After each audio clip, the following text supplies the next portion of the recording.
What's good? So we gonna switch it up for you real quick.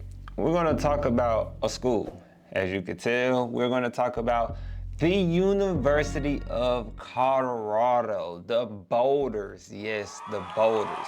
Now, I understand this school is very popular to a very wonderful people, I would say, who love football. So I decided to do a review to get your attention on them and how they view and stack as an institution. The first thing I want to say, I admire that this institution breaks down the different price for each major, as every major could be priced different. When I was looking for I was looking for their tuition, and I was looking for the meal plans, the room and board, things of that nature. So they already had the estimate, I can say, condensed for us all in one spot. And don't worry, all the links will be in the description. So I went ahead and took the courtesy of seeing what their cost of attendance would be on campus. Now, one thing I didn't like about that was that it was a lot of clicks just to find this information on their website. I did not like that. I feel like it should be right there to show us the price of what you have, and we shouldn't have to go through so many loops, whichever one you want to use, just to find out how much your institution is worth. Their cost of attendance on campus was looking at an estimate of, now, cost of attendance on campus, that means living on campus, was the estimate of $16,500 to $19,500. I rounded those numbers, and that is per semester. Now, we're going to do for the year, and for the year you're looking at $33,000 to $39,000 per year. And I rounded those. So y'all gotta forgive me, right? I rounded the on campus because I wanted it to be more simple. Now I didn't round the off campus, but on campus. Now I want to say on the low end, right guys, just so you stick with me, on the low end, if you do 33,000 or 33,000 times 4, because 4 is for 4 years, fall and spring, as we talk about, you're looking at $132,000. Yes, $132,000, which is 6 figures. I don't really think that's justifiable. So let's go ahead and move to the cost of attendance off campus, right? So the cost of attendance off campus, you're looking at $7,002 to $10,542 per semester. Now you're looking at that, and I want to dive in real quick that they did this based off majors. So when you click on the link to look at the majors, if you're interested in going to this institution, they have it broken down what you're looking at possibly by your major. So that was nice of them. I liked it that. Now for the year you're looking at, all you gotta do is multiply this, but for the year you're looking at $14,004 to $21,084 per year. On the low end, 14,004 times 4 is 56,000 living off campus. That's living off campus. On the low end, you're looking at 56,016. The prices are based on major, as we said before, and you could be on the low end or the high end. Now, off campus is affordable, but I don't even pay this much at my graduate school that I'm currently at.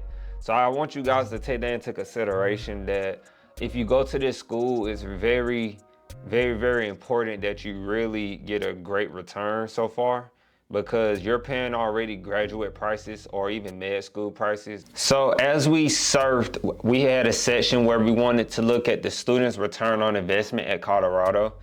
And honestly, it seemed that they didn't have a solid track record of keeping up with their students post or after graduation. So I couldn't find really what students were making. I came across some alumni things, but all of it just kept, I felt like it was all just a marketing tactic, to be honest with you.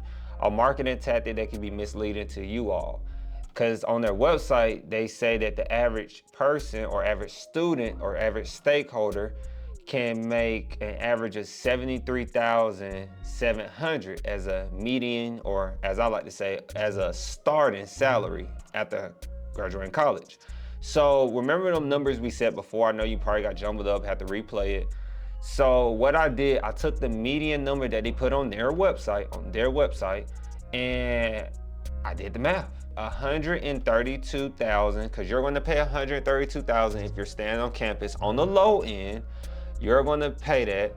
So if you're making only 73,700, you're looking at $58,300 in debt. Yes, a negative $58,300 in debt, just by your median starting salary if you stay on campus at that institution. Now, if you live off campus, you would not be in debt. So due to their major being on the lowest cost, so if your major is on the low cost, your return on investment with that starting salary, the one they provided, you will be, and we're gonna use that same number, 73,700 minus 56,016. So 56,016 equals $17,684. That will be your return on investment. Now, I want you to keep in mind, these are not my numbers. These are the numbers they're providing to me. I'll break it down for you, and you make the great decision, right?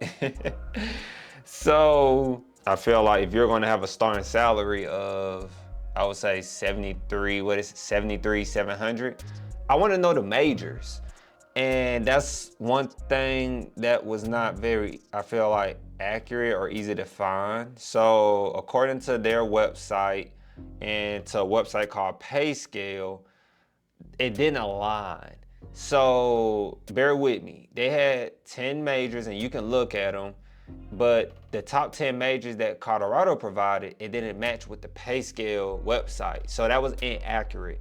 So the top majors, I'm assuming you would make 73,700, or on PayScale, those majors that they provided, you can make 73,700.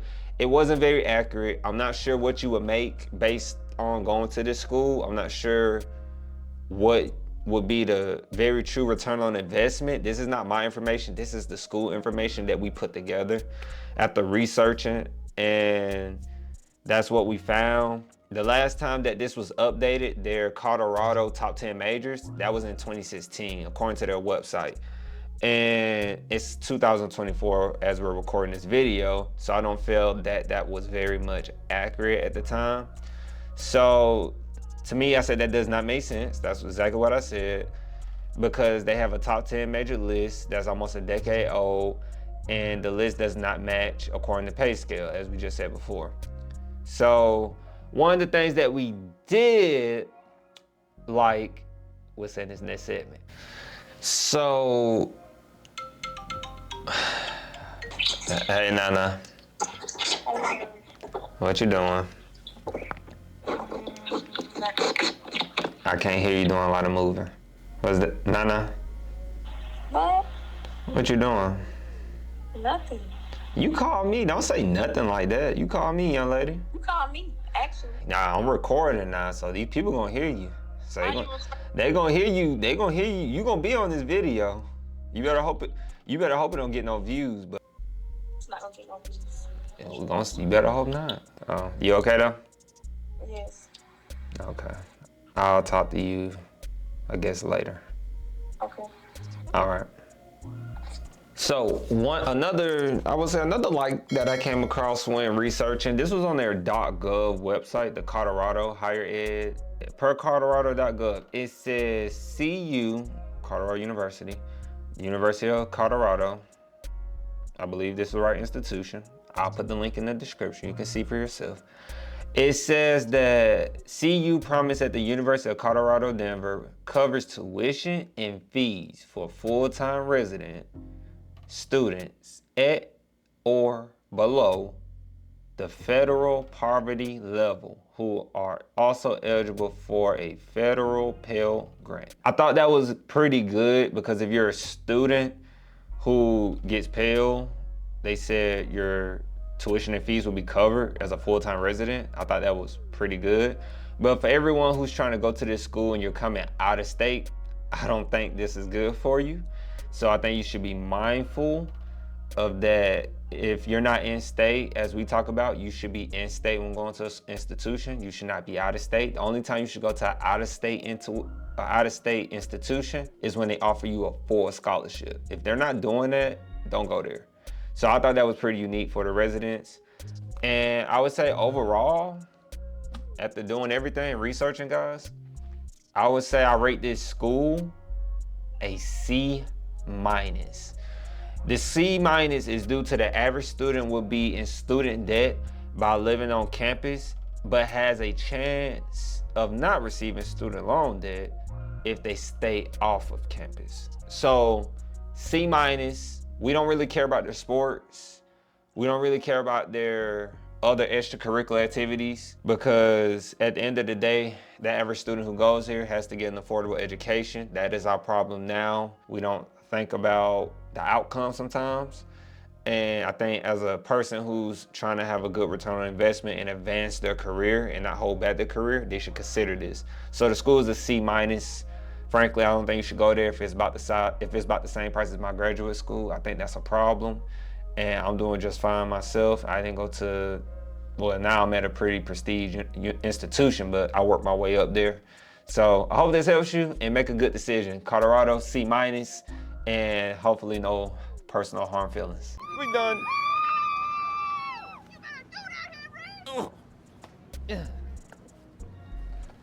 Debt-free degree. They sell brain debt, but we ain't.